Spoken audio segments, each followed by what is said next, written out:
supporting you in your dog parenting journey. The Dynamic Dog Owner with Debbie Potter.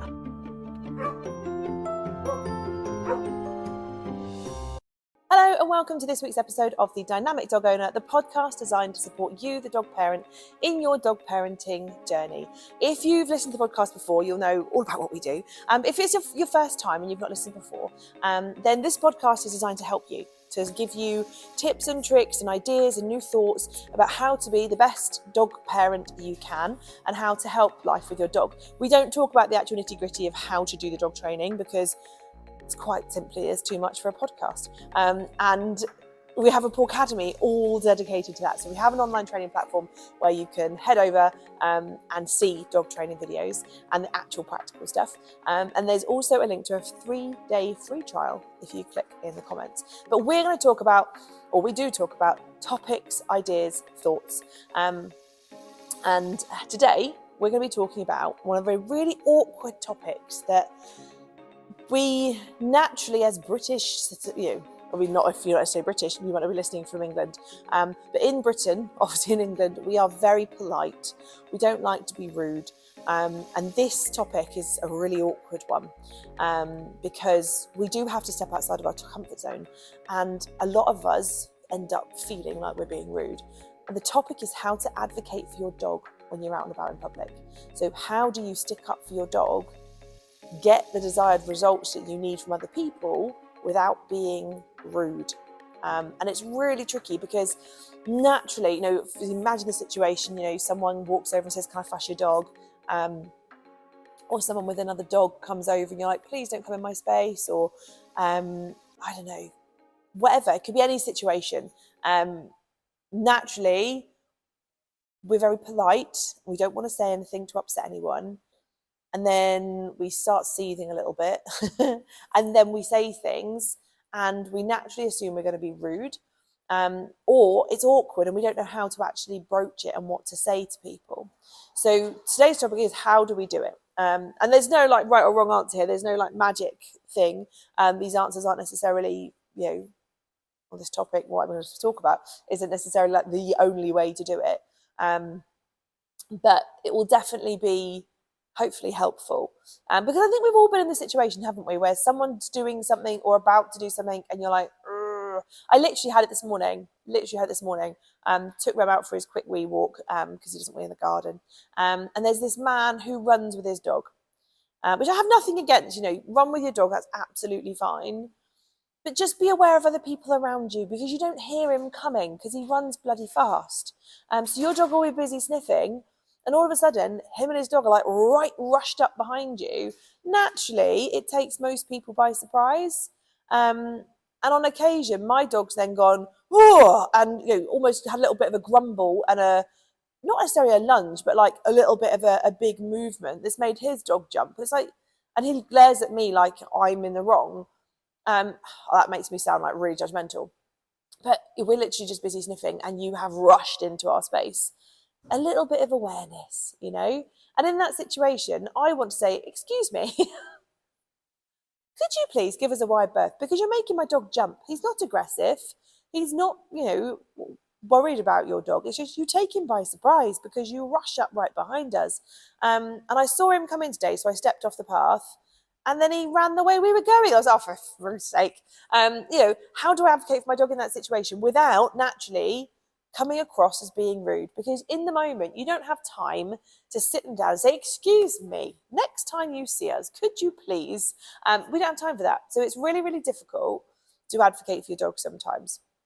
And I think it's equally, if you've had the experience where you've been ignored in the past, where you've said, "Please, could you?" and people have ignored you, you kind of think, "Oh, what's the point?" And you assume that everybody is going to be the person who ignores you or your dog's request to be comfortable. So it's an awkward thing, isn't it? Really, really awkward. But I think we have to practice. It's one of those things we have to practice phrases. That's why what we do in some of our classes is practice saying, "No, can I fuss your dog?" "No, you can't." Because it's really, really awkward to say to someone, "No." Especially if they come up with a kid or whatever and they're like, "Oh, please, can I fuss your dog?" And you're like, "No, I don't want you to." But you feel bad saying no. And I think that's just like one of the things we have to get out of our heads a little bit, that, you know, our dog, when you're out with your dog, they are not there to please other people. You know, they're not there as a entertainment value for other people who want to fuss a dog. You know, you don't have to say yes. You are within your rights to say, no, you can't, you know, thank you so much for asking, but unfortunately, no, you can't.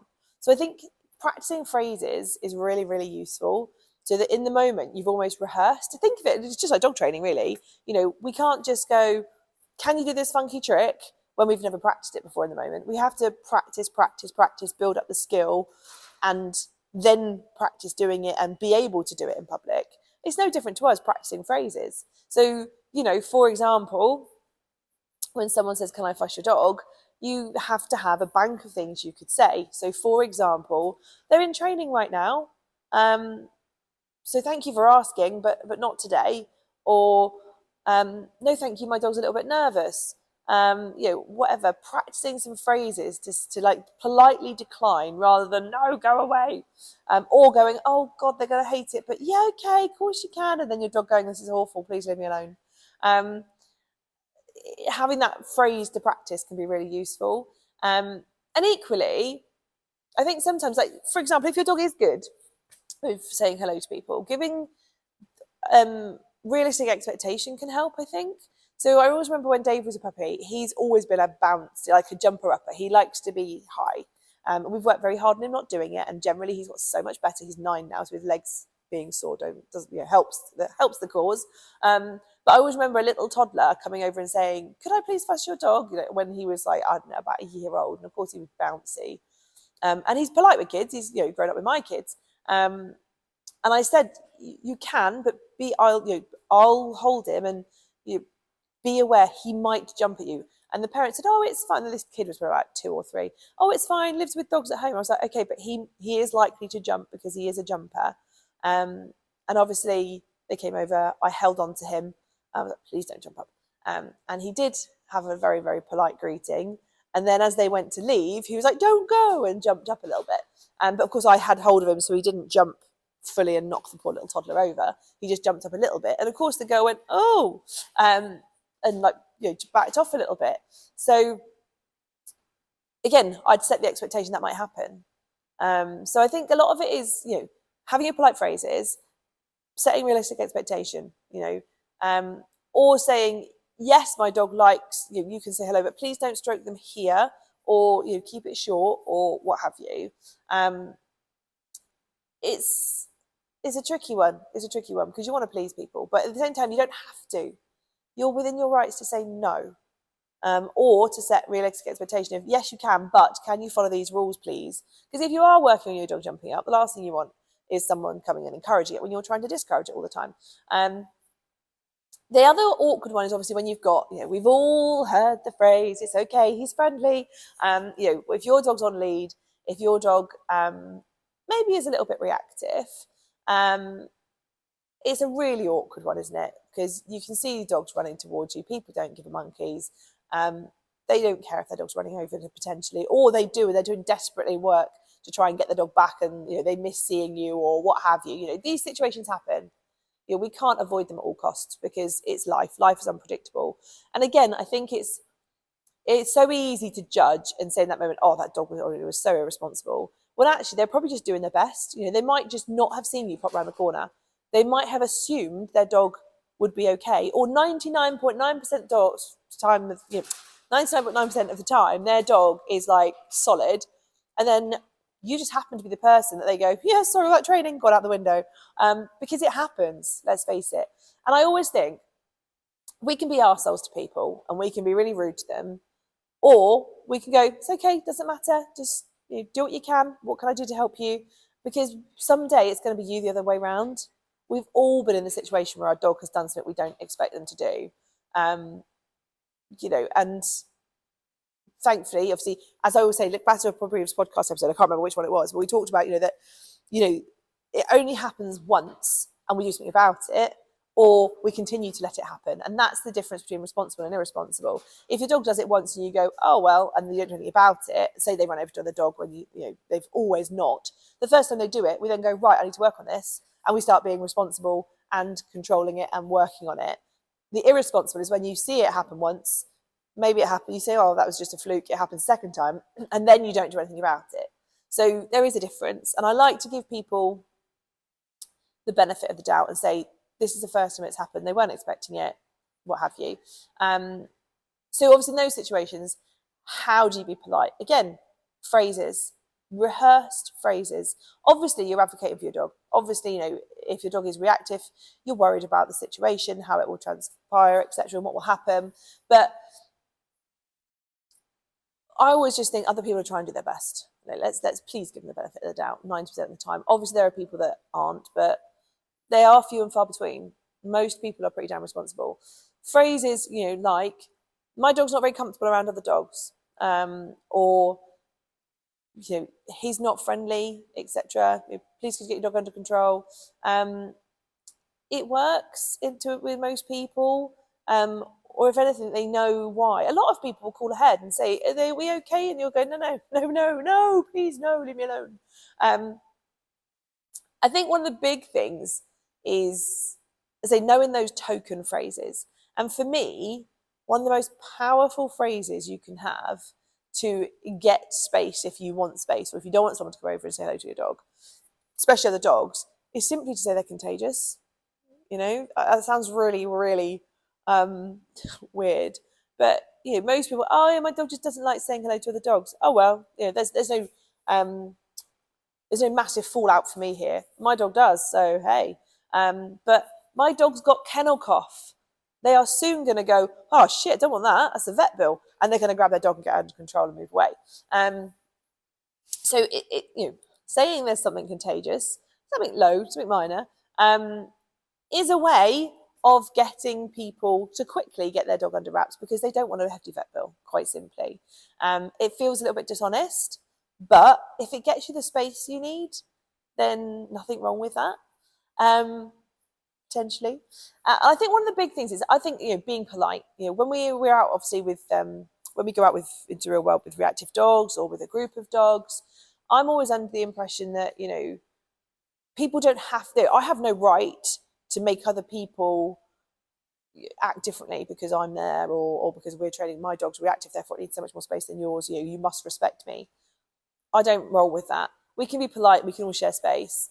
But I just, you know, think of the phrase, kill it with kindness. I'll always say to people, excuse me, would you mind terribly if, you know, if we're nice to, if we're kind to people, obviously, and I see it with reactive dogs, if I'm out with an owner, supporting an owner, if I see a situation, I will quite happily, you know, take hold of a dog's harness, return them to the owner and say, I'm really sorry to, you know, interrupt your walk. But we're working with a dog that's a little bit reactive, and, you know, she's trying her best to you know, to improve and to feel more comfortable. And would you mind terribly just keeping your dog on lead for 2 minutes while she passes? I'd be so grateful, because people respect you asking so politely. Or, you know, if I see a group of dogs walking towards us, I say, and I'll walk ahead. Excuse me, would you mind giving us a wide berth? Or could you wait there for 2 seconds while we just dive off in this direction? There's no harm in talking to people politely rather than instantly going into the, you know, don't come near me, and getting a little bit aggressive, which obviously some people do, which I get because it's emotional. And we all know, we talk about like reactive dogs, we all know we can get emotional. And when we're emotional, which is effectively reactivity, we don't think straight. We start to act on impulse. And that's exactly what we do. It's exactly what our dogs do. So trying to stay level-headed is really, really tough. And that's why, you know, go back to the phrase of like deep breath, take it in, put your big girl pants on and go and say something to somebody. It's absolutely fine to do so, you know, and it's hard to do, especially when you're not used to it. It's really hard to do, but it's practice and rehearsing phrases so that they just roll off the tongue when you come to it, and trying to be really polite, you know, trying to be really polite. You've also got obviously other ways of advocating, like, you know, for whatever situation. You say you're in a cafe or a pub, you know, and they say, oh, would you like to sit here? You go, oh, actually, could we please sit in the corner so that my dog can have space. You know, asking for what you need. I don't know why we tend to think it's so, weird to actually just say, actually, could I please sit here? And finding what works for your dog, knowing what works for your dog, for one, and then finding the opportunity to get what they need. So, for example, if you're going in a pub or a cafe, rather than them plumping you in the middle of the busiest traffic of people walking past, could we sit in the corner actually, please? Is so simple, yet we don't think to ask because we feel like we're being awkward. And I think most of the time, other dog owners are going to be, again, if we're kind and if we're polite, I think most other dog owners are going to be pretty understanding and pretty, respectful, because surely if they've got a dog, they like dogs too. And they would like the best for all dogs, not just their own, I'm assuming. But yeah, I mean, I suppose they're the big ways that we have to advocate. I think also knowing when our dog's had enough of something is a really big one. Like whether it be interacting with other people, whether it be interacting with other dogs, recognizing your dog and knowing what your dog needs and then sticking up for them is really, really important. Like saying, my dog's had enough now. Obviously, we talked previously about how to avoid them doing it. But when they're actually interacting, or when a child's fussing them, or when they're saying hello to a dog, knowing your dog, knowing their communication, knowing how their body language displays their emotions, and then being able to say, my dog's had enough now, can we end this, please? Again, is another thing. I seem to have a lot of situations recently. I had a situation yesterday, day before, can't remember. I was out with my dog. There was a dog walking past us. The man still couldn't come and say hello. I said, yes, fine. And they were both very tense. They were kind of like sniffing. And then I could see Rem was going, I don't know about this one. And the other dog was going, I don't know about this. The other dogs, because he was facing me and Rem was facing away from me, I could see his lips starting to kind of like twitch a little bit. And then the hackles started to go up on his back and then on Rem's back. I was like, right, come on then, let's interrupt this, thank you. If I hadn't, I think they would have probably had a little bit of a not a scrap, but like a little bit of a shout at each other. This is awkward. Again, if you've been to any training with us, you'll know it's where we say, 3 seconds, that's enough, 3 to 5 seconds, and we move away.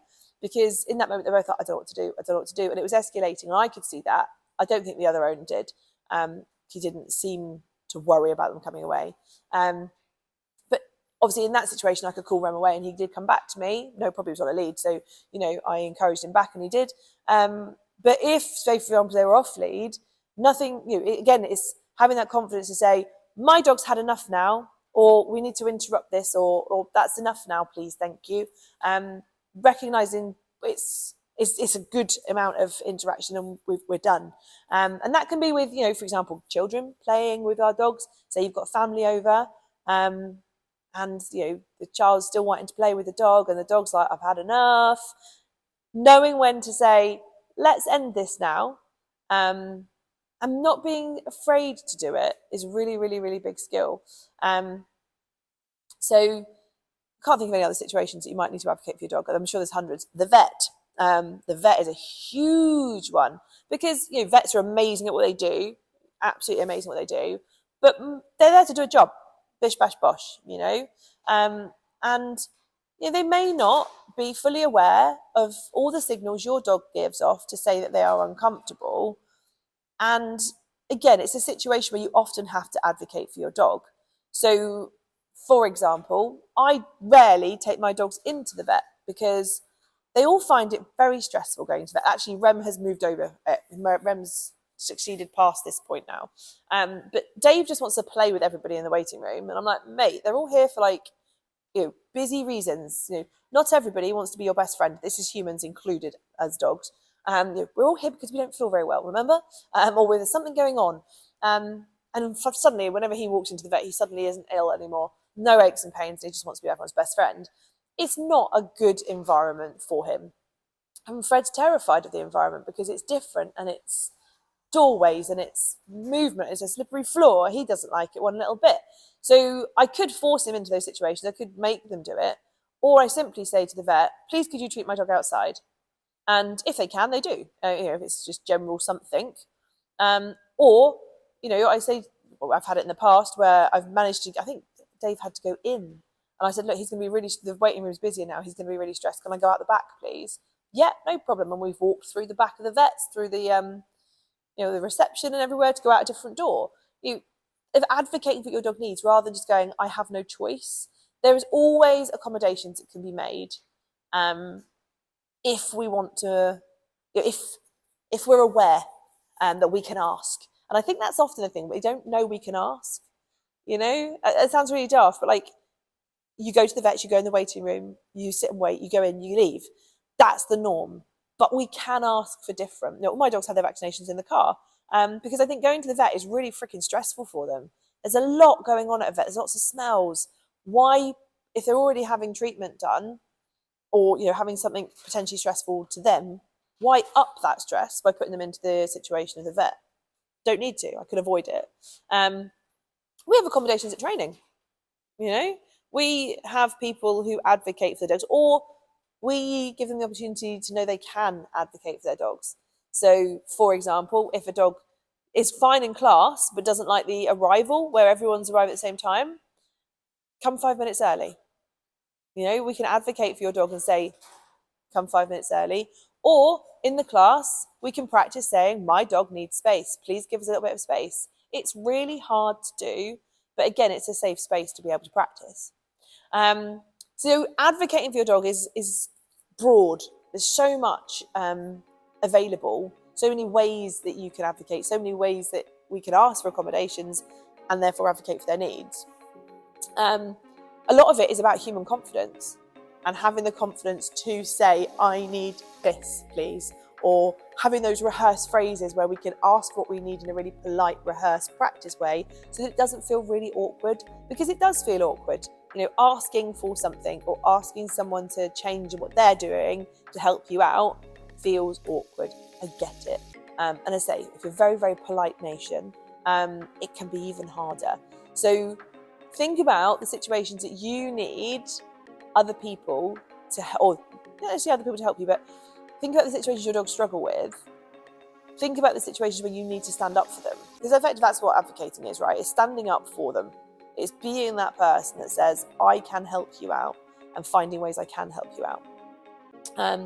And practice. Think, what could I say in that situation? Hopefully the podcast has given you some inspiration. But what can I say? What can I do in those situations? And practice. Practice, at home. Practice in your dog training space, because people will be there to help and support you. That's what training's all about. It's not just about obedience. It is about everybody learning and the environment being a place where you can feel safe enough to practice saying, can my dog say hello? No, it can't today. And that's one of the big things we practice in puppy class. No, my puppy cannot say hello, because it's a really hard phrase to say, but it's a good thing to start practicing. So hopefully that's been useful. Have a little think, have a little practice, have a good week, and we'll catch up with you next week. If you love listening to the podcast, why not check out the Pawcademy for practical dog training advice and how-to videos. The hub is broken down into sections, and hundreds of pre-recorded videos are there for you to start watching whenever you choose. You can watch them back as many times as you like. You also get to talk to other community members and discuss your training, and benefit from live Q&As with myself where you can get your questions answered. Why not make use of our 3-day free trial where you can access all of the content on the hub absolutely free for 3 days. The link is in the description below, so do check that out. And I can't wait to see you in the hub. Thank you for listening to The Dynamic Dog Owner with me, Debbie Potter. See you next time.